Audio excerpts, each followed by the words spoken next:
ให้จำไว้ทุกคนเลยศาสนาพุทธเขานี่อย่าออกจากศาสนาพุทธเข้าใจบ่สอนให้ฮู้จักทุกข์สอนให้ฮู้จักความลำบากสอนให้ฮู้จักทุกข์บ่ให้หนีจากทุกข์ได้ให้ฮู้จักทุกข์เข้าใจบ่ลูกมันถึงจะออกจากทุกข์ได้มันจะพ้นจากทุกข์ได้เข้าใจบ่คือทานศีลภาวนาศีลสมาธิปัญญาอันนี้คือศาสนาพุทธนี่บ่ลูกอย่าเอาศาสนาอื่นมาแปะมาเปื้อนมาถมศาสนาพุทธเด้อให้จื้อไว้จนฮอดมือวันเข้าโลงโลดให้พวกเจ้าบิณฑบาตสัน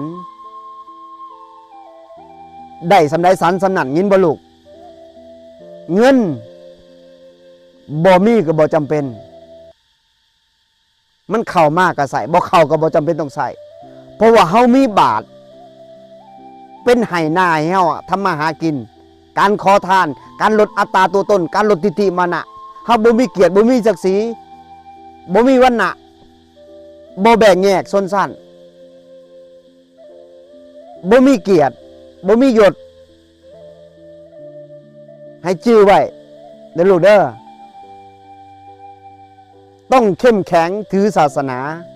อย่าอ่อนแออย่าหลงกินข้าวญาติโยมแล้ว